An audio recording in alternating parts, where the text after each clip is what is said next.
Good morning students. Good morning sir. How are you? We are fine sir. तो बच्चों, पिछली कक्षा में हमने द्वितीय विभक्ति का दूसरा नियम पढ़ा था, ठीक है, जिसमें हमने कुछ सभी पद पढ़े थे, उनके योग में द्वितीय विभक्ति हो रही थी। आज हमें द्वितीय विभक्ति का तीसरा नियम पढ़ेंगे, जिसका सूत्र है आदि सिंह स्तासाम कर्म। क्या नाम है सूत्र का? आदि सिंह स्तासाम कर्म। तो देखो नियम नंबर 3।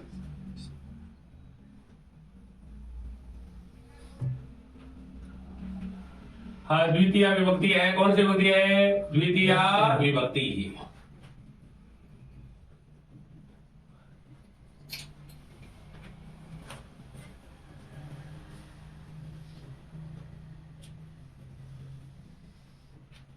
नियम नंबर है 3।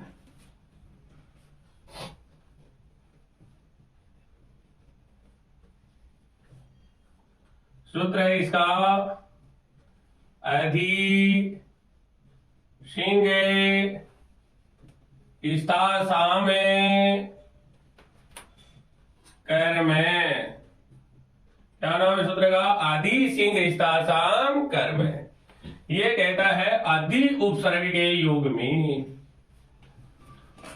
आदि उपसर्ग के पूर्वकम, आदि उपसर्ग पूर्वक सिंह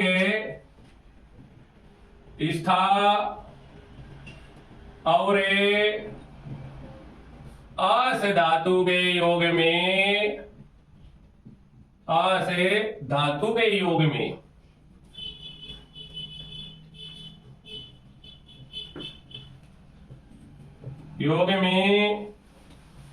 इनके आधार की, इनके आधार की कर्म संज्ञा होती है और कर्म में द्वितीय विभक्ति होती है।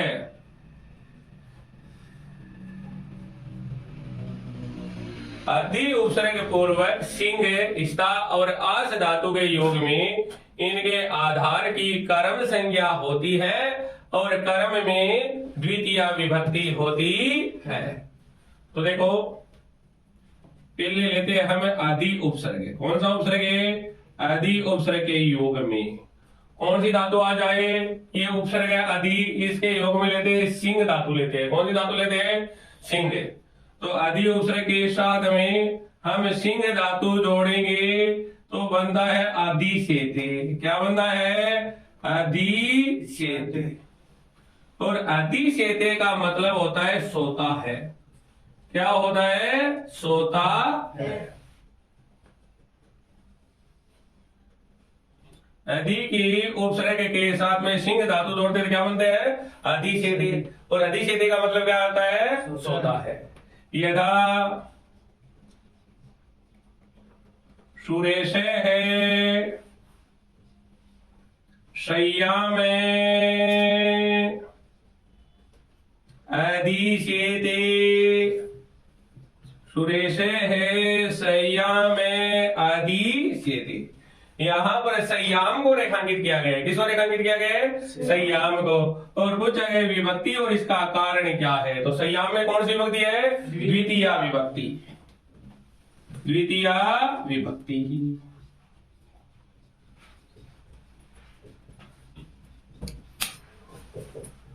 कारण क्या है इसका? तो आप लिख सकते हैं सूत्र आदि सिंह स्तासाम कर्म इति सूत्र। तो आदि सिंह स्तासाम कर्म इति सूत्रेण। अगर हम ऐसा लिखना चाहें तो ऐसा लिख सकते हैं। अगर ऐसा नहीं लिखना चाहते तो आप इसका दूसरा तरीका भी है, यहाँ पर तो सेम टू सेम लिख दोगे द्वितीय विभक्ति। कौन सी विभक्ति लिखोगे? द्वितीय। और लिख दोगे आदि उपसर्ग पूर्वक सिंह धातु हो योगी, ऐसे भी लिख सकते हैं। अथवा दोनों प्रकार से उत्तर दे सकते हैं। यहाँ पर लिख दोगे द्वितीय विभक्ति और यहाँ पर लिख दोगे अधि सिंह साम कर्म इति सूत्रेण के स्थान पर लिख देना अधि उपसर्ग पूर्वक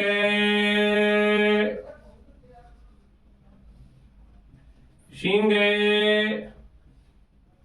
धातु हो या धातोर योगी कर देना, धातोरे योगी। इस प्रकार से भी आप इसका उत्तर दे सकते हैं। और आप इस प्रकार से देना चाहो तो इस प्रकार से भी इसका उत्तर दे सकते हैं। दोनों टेक्निक आपके पास में है।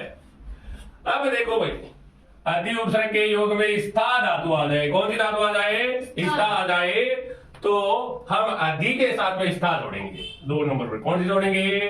अधि के साथ में स्था धातु जोड़ेंगे तो बन जाएगा अधि तिष्ठति।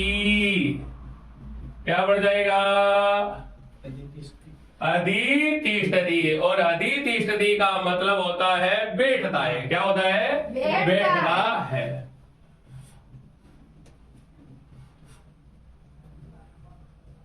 तो देखिए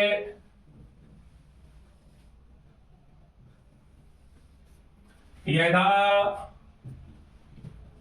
अध्यापक है आसंदिका में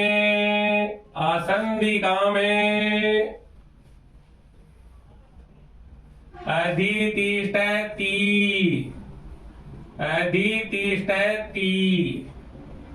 ये प्राकृतिक अनुस्वार है, प्राकृतिक नहीं प्रकृति में था। आसंधि काम में को रेखांकित किया गया है। तो बताइए आप इसमें विभक्ति कौन सी है और इसका कारण क्या है? तो विभक्ति कौन सी इसमें? द्वितीय विभक्ति ही, द्वितीय विभक्ति ही। आगे अगर हम सूत्र लिखना चाहें तो आप सूत्र लिख सकते हैं आदि सिंह साम कर्म इति सूत्रेण। अगर ये नहीं लिखना चाहते तो आप ये भी लिख सकते हैं आदि उपसर्ग पूर्वक स्था धातु हो योगी। जैसा आप उचित समझे वैसे आप उत्तर दे सकते हो। Are you understand? इसके बाद में है अधि उपसर्ग के योग में आस धातु आ जाए। ये 1 नंबर पर थी, ये 2 नंबर और ये 3 नंबर। ठीक है, तो देखिए भाई अधि उपसर्ग के योग में आस धातु आ जाए तो इसका बनता है अध्यासते। क्या बनता है? अध्यासते। और अध्यासते का मतलब होता है बैठता है। क्या होता है? बैठता है।